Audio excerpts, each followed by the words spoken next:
बिस्मिल्लाहिर्रहमानिर्रहीम। आज हम एक नया सिलसिला शुरू कर रहे हैं दीनी मसाइल के साथ साथ, और वो तफसीर का सिलसिला शुरू किया जा रहा है। मुख्तसरन हम तफसीर के बारे में, कुरान की आयतों के बारे में कुछ ना कुछ थोड़ी थोड़ी तफसीर आप इंशाअल्लाह ये सिलसिला जारी रहेगा। दुआ कीजिए कि अल्लाह ताला हमें इस्तिकामत अता फरमाए। ये वजह इसलिए भी है तफसीर शुरू करने की कि कुरान करीम क्योंकि अरबी ज़ुबान में है और हमारी ज़ुबान क्योंकि अरबी ज़ुबान नहीं है, इसलिए समझने में कुरान को दुश्वारी होती है। तो इसलिए हम ये चाहते हैं कि कुरान करीम को अपनी ज़ुबान में समझते हुए इस पर अमल करें, ताकि हमें पता हो कि कुरान करीम में आखिर लिखा क्या गया है, कुरान करीम हमसे कहता क्या है, कुरान करीम हमसे चाहता क्या है। तो इसलिए आज हम ये सिलसिला शुरू कर रहे हैं। आप भी दुआ कीजिए कि अल्लाह तबारक व तआला हमें कुरान करीम की इन बातों पर अमल करने की तौफीक मरहमत फरमाए। अज़ीज़ों, सबसे पहले क्योंकि मैंने एक तारुफ़ कराया था जनाब रसूलुल्लाह सल्लल्लाहु अलैहि वसल्लम का कि ये वो नबी हैं कि जिन पर अल्लाह तबारक व तआला ने अपना एक कलाम मुक़द्दस नाजिल फरमाया, और अल्लाह के नबी सल्लल्लाहु अलैहि वसल्लम ने कैसे हालात और कैसी ज़िंदगी हम लोगों के दरमियान गुजारी, कितनी मुश्किलातों का सामना अल्लाह के नबी ने किया, कितनी मुश्किलात का सामना रसूल खुदा ने किया। हम सब वाकिफ़ हैं अल्लाह के नबी के इन हालात से। तो अल्लाह के नबी सल्लल्लाहु अलैहि वसल्लम पर ये आखिरी वही है, यानी कुरान करीम ये आखिरी वही है।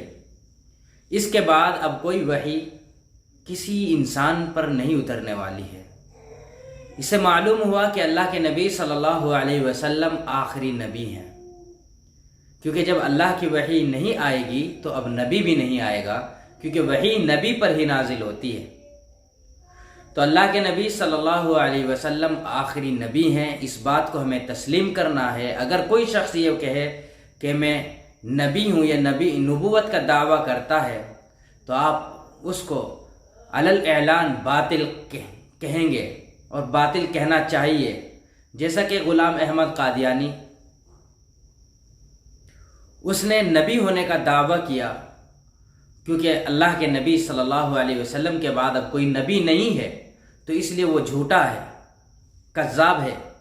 अल्लाह के नबी के बाद बहुत से ऐसे मुद्दईयान नबूवत खड़े हुए जिन्होंने अपने नबी होने का दावा किया, लेकिन वो सब के सब कज़्ज़ाब रहे, झूठे हैं।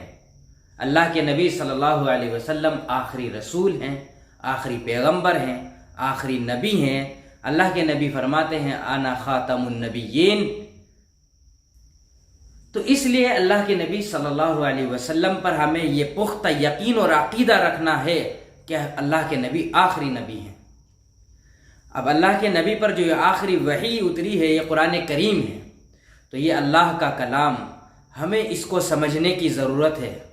जब कोई इंसान इस दुनिया में आता है तो उसको कैसे ज़िंदगी गुजारनी चाहिए, कैसे रहन सहन इख्तियार करना चाहिए, ये तमाम की तमाम चीज़ें कुरान करीम सिखाता है इंसान को।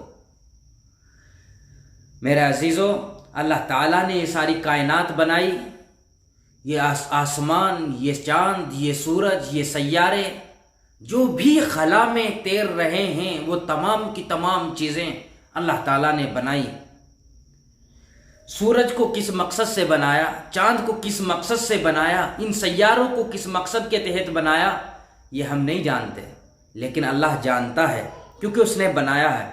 हम इतना जानते हैं कि अल्लाह ताला ने इस कायनात को इंसान की खिदमत में लगा दिया। आखिर ये इंसान है क्या कि अल्लाह की तमाम कायनात इंसान की खिदमत कर रही है? कभी हमें इस बात पर गौर करना चाहिए। अल्लाह ताला ने का आखिर मकसद असली है क्या कि जो अल्लाह ताला हमसे चाहता है और तमाम कायनात को हमारी खिदमत में लगा दिया है? इस चीज़ पर हमें गौर करना चाहिए। तो इसलिए میں امید کرتا ہوں کہ انشاءاللہ ہماری یہ تفسیر کا جو سلسلہ جاری ہوگا آپ اس کو ضرور اسٹیپ بائی اسٹیپ ضرور سنیں گے، اور جو باتیں اس میں ہمارے لیے نئی ہوں گی، جو ہمارے سامنے اب سے پہلے نہیں آئی، تو انشاءاللہ ہم ان باتوں پر عمل کریں گے۔ اللہ تعالی ہمیں صحیح باتوں پر عمل کرنے کی توفیق مرحمت فرمائے۔ انشاءاللہ یہ سلسلہ کل سے تفسیر کا جاری رہے گا۔ آپ دعا کیجئے کہ اللہ تعالی ہمیں یہ صحیح بولنے کی توفیق مرحمت فرمائے۔ السلام علیکم ورحمۃ اللہ وبرکاتہ۔